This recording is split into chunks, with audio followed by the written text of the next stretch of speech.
Well, hello, hello. Good morning, good day, good evening, good night.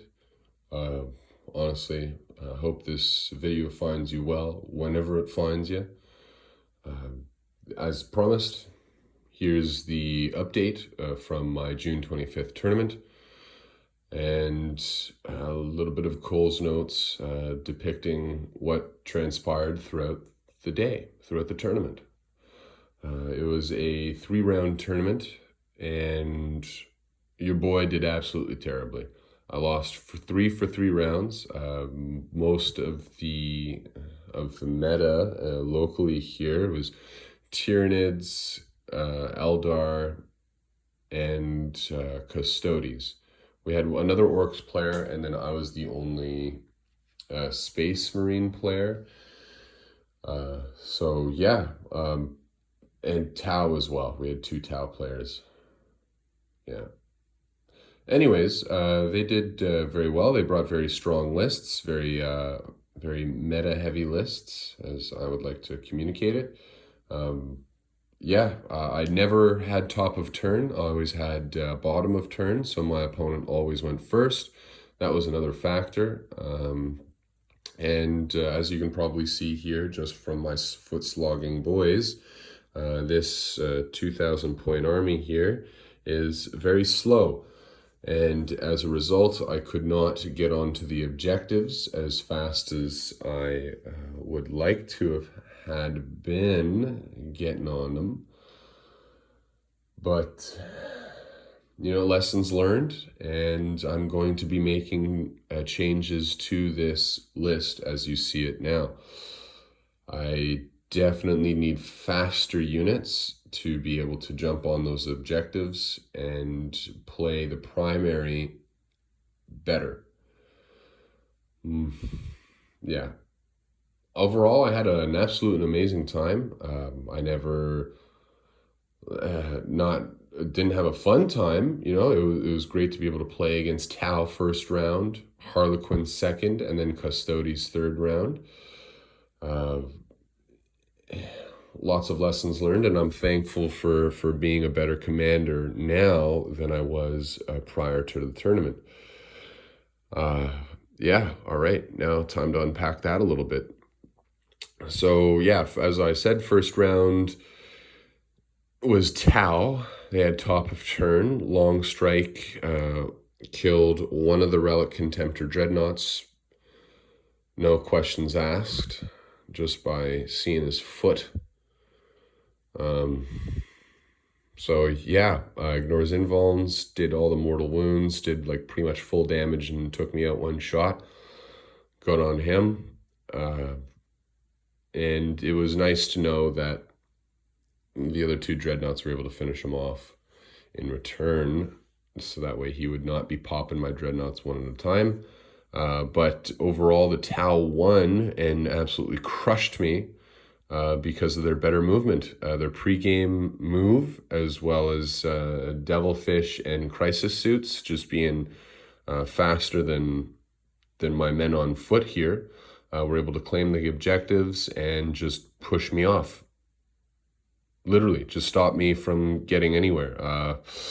Anytime I was close enough, I made one great charge with my 10-man assault intercessors, but wasn't enough because the breachers just the stealth suit fell back, the breachers fell back, and then the crisis suits came in and just wiped them out.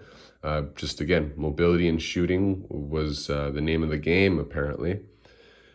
And it was nice for me personally, in a role-playing sense, that I was able to face off against their crisis commander, enforcer commander, more specifically, if I'm not mistaken, the hardier of the options for your HQ choice. And he had the Onager gauntlets, and was able to meet me in the middle for a stalemate on the last turn, when my opponent realized that they could get away with this whimsical maneuver rather than playing to the Tau's strengths. But regardless, my toughness 7 wounds chapter master here with The miraculous constitution is I was able to hold. I was able to hold my own essentially in the middle, and then they fell back and then just blasted me off the table. Yeah. So the final score was 96 to like 25 or something like that. I got like, yeah, yeah. When first turn they were able to destroy a quarter of my army and then take over the whole board. Uh, yeah, writing was pretty much on the wall. I just had to have everything go right for me, which is never the case. If you've ever played a game against me, you know that I can roll ones like I'm being paid to do it. And yeah, just it's just the luck I have. I've noticed that I get a fair amount of sixes and ones, just polarizing luck, and that's just how it goes for me. I'm okay with it. Proves for an interesting game. But yeah, so that's the first game in a nutshell. And then the second game was against Eldari. And I faced off against an avatar of Cain in that one. And that one was fun. I learned my lessons from the first round, made it a little better in the second round. I got like 36 points in the second round, whereas my opponent only got like 86 instead of the 90. Yeah, so I was able to, bring it back in the second round a little bit in terms of making less mistakes on my end.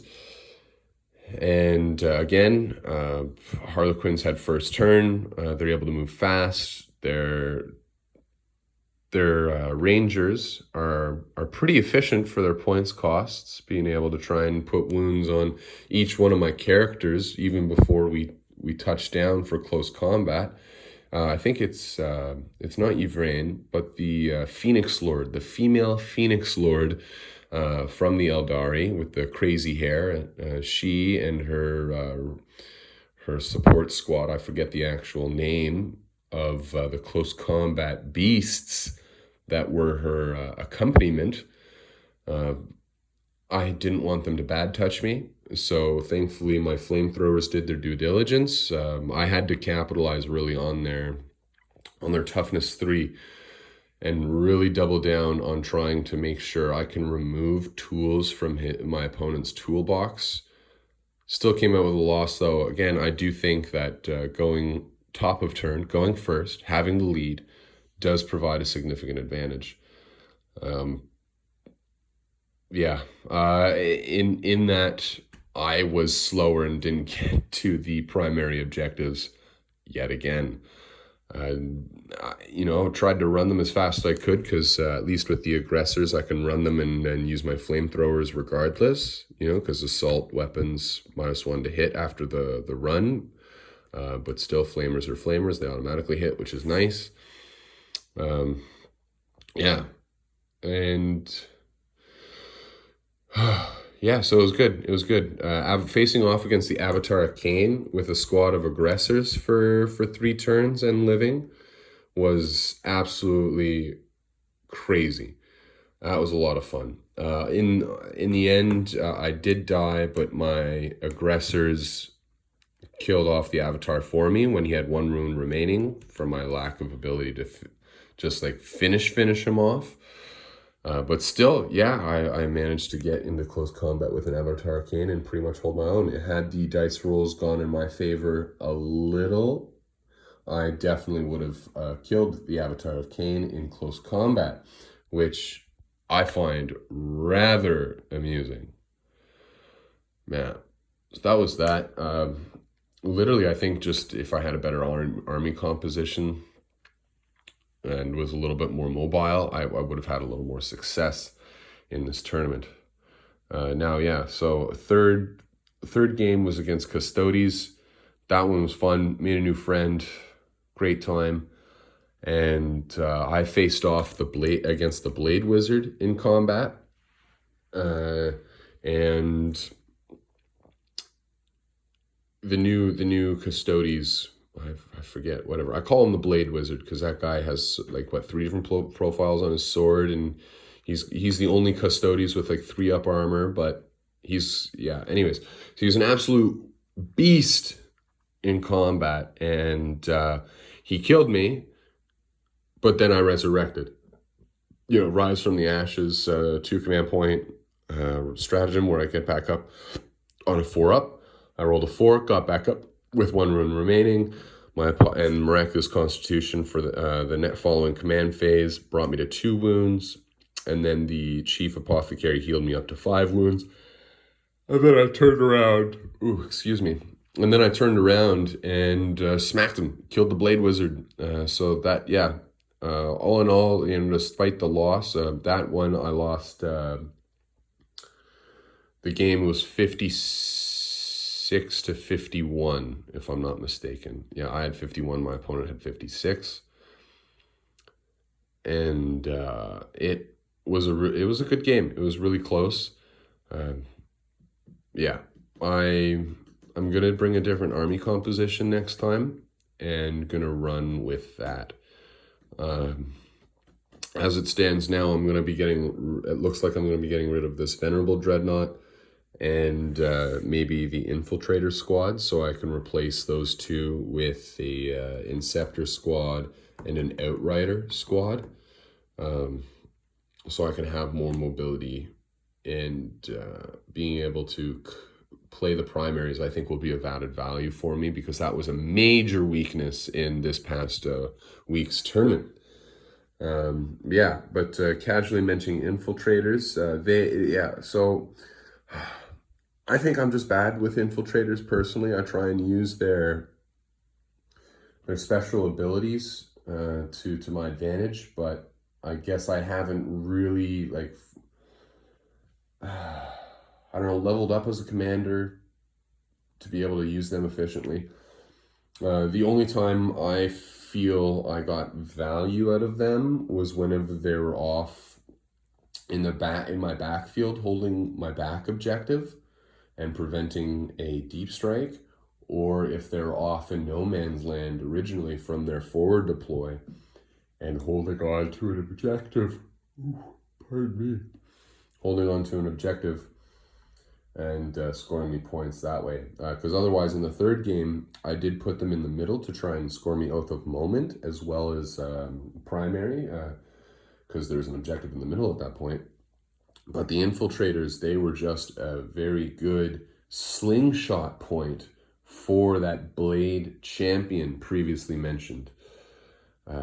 Just first turn, went into those guys, muffed them up, and then was able to swing on to the bulk of my army. The turn 2, like he was dancing in the rain. Oh my gosh. Yeah. Anyways, so overall, an amazing time. I had an absolute blast. But as you can probably tell from, let's say, the cadence or tone of my voice, I'm a little sour, and then I'm sour towards myself because I know I could have done better. But life is life. I guess I was supposed to learn these lessons. Yeah. Anyways, just wanted to provide the update to you, as I promised I would. I hope that you have a wonderful rest of the day, and try not to work too hard. Work-life balance is important. Life is a marathon. And I would like us to all try and cross that finish line. Yeah. No sense in redlining yourself today if that means you can't do the work tomorrow, right? Might as well do a little bit of work today so you can keep working tomorrow, and then keep working the next day, and the next day, and the next day. Yeah. But that it gets easier when you find meaning in things. But now I'm just rambling. Anyways, have a wonderful day. Peace out. Take it easy.